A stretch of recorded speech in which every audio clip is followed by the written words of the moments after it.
everyone, so I haven't done a video on this channel for ages. I know August was really busy, and then I had my spinal accident injury thing, and then I just couldn't be asked to do videos on this channel because I was just in so much pain.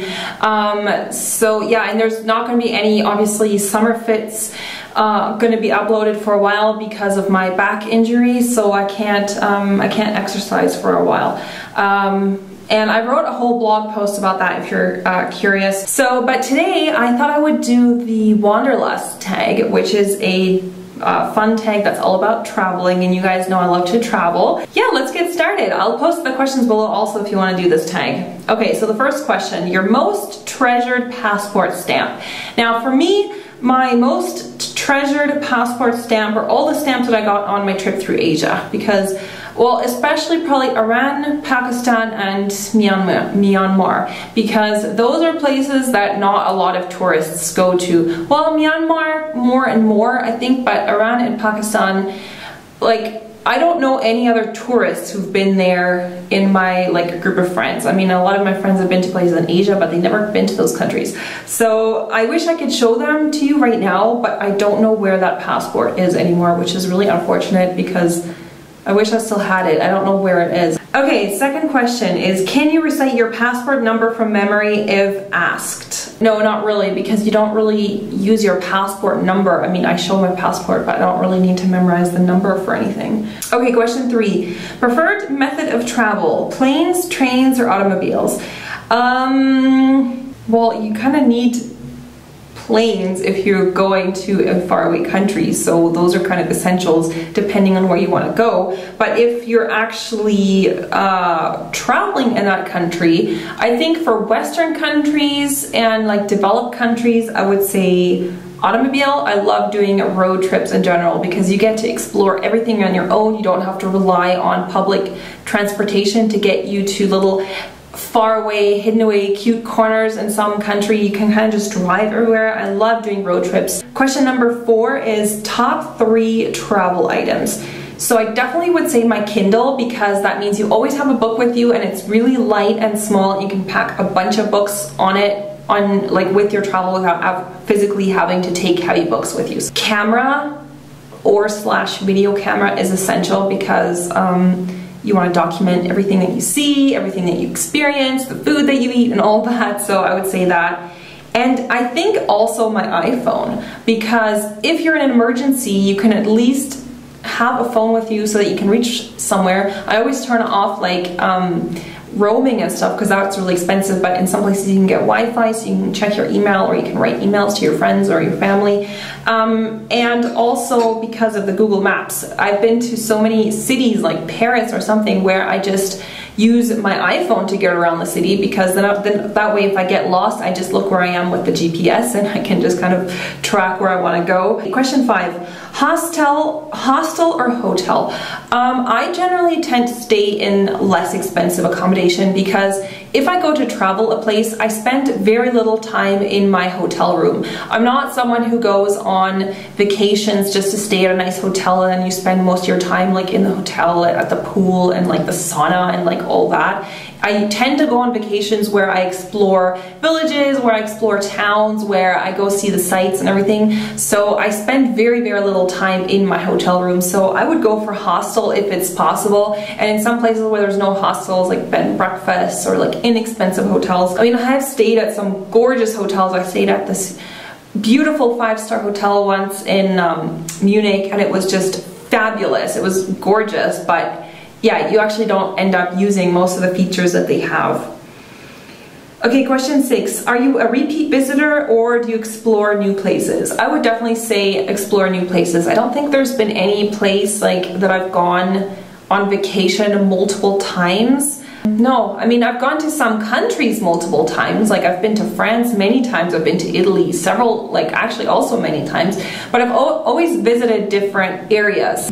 Question 7, do you read up on your destination, culture, history, safety, or do you wing it? I usually do quite a bit of research before I go on a trip. It depends, if it's a road trip, you can kind of explore as you go, you don't need to exactly mark on a map like all the places you have to go and visit. But you know, I feel like when I went on the trip to Indonesia, of course I had to read up a lot before, because it's not going to be as easy to get around once you're there in a place like Indonesia, where you might have difficulty communicating, where you might not have internet access readily available. So in those instances, it's essential to plan ahead on, you know, kind of what area you want to go. Question 8, favorite travel website. Lonely Planet has a good section on backpacking. I just usually, if I'm going to a place, I will just Google that place and just look up websites on that place. But yeah, Lonely Planet is a good one to start. They have a good forum called the Thorn Tree Forum, so that's really good if you're more into backpacking and like adventurous type of travel. Question 9, where would you recommend a friend to visit? Name the city and why. God, I could name so many cities. I mean, it depends like how far you want to go. I could name you cities in Asia, I could name you cities here in Europe, I could name cities in North America, so it's kind of hard to narrow it down. Okay, so I guess for Europe, if you wanted to visit a city that is not super popular, like London or Paris or Berlin or something, like a city that everyone knows, I would say Siena, because that is a gorgeous Italian city that is kind of, I mean, yeah, it's touristy also, but it's not nearly as touristy as like Venice or Rome or Milan or something like that, like cities that everyone knows. So Siena is absolutely gorgeous. It's in the Tuscany region.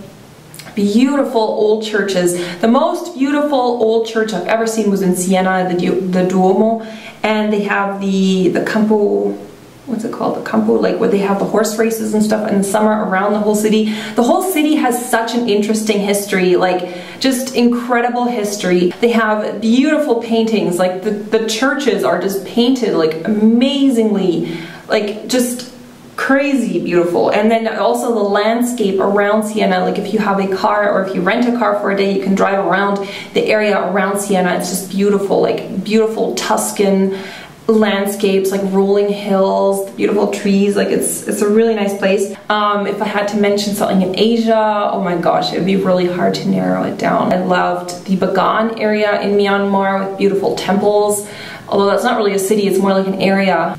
A lot of these places were smaller places, so probably a lot of you won't even know it. I was in this tiny remote village called Kotagiri in the south of India, which is a tea plantation village. It's just beautiful. It's like out of a picture book. No tourists like whatsoever. Okay, question 10. You're leaving tomorrow. Money is no option. Where are you going? I would just hop on a plane and make an entire trip around the entire world. I would want to see everything. Like I would do a cross-world trip, like I'd start, I don't know, maybe in Alaska or something, and then go all the way down the west coast, like to South America, and then I would fly to Africa and then like do a safari or something, or go like visit the desert in Africa. But then I would definitely want to see like Middle Eastern area a bit more. I don't know, it's so hard to narrow it down. Then I would fly, oh, I haven't seen Australia and New Zealand, so that would definitely have to be on that trip somewhere. And I also haven't really seen China and Russia, which I think I definitely would have to go see also, because those places are so full of history, so full of different cultures and everything. So that would have to be on my agenda also. And then to top it off at the end, to just kind of relax, I'd fly to some little island in the South Pacific and just chill out there under a palm tree on the beach for a week, because usually after a week I've had enough of beach time, and then I'd fly home. So I would want to see everything. I think I couldn't narrow it down. I think every country or like every region has something to offer. That's it. Those are all the questions. Those are all the questions. That was a short tag, but anyway, so that was my tag. I will obviously, I have a link, I'll link you below my playlist of all my travel videos where I've visited places or talked about places that I've traveled to. Thanks so much for watching this video, and I really appreciate you guys hanging around on this channel even though there haven't been any videos in a while. I will try and get back on top of it, hopefully. Yeah, hopefully I'll try and do that a bit more regularly now on this channel. And that's it. I'll see you guys later. Bye.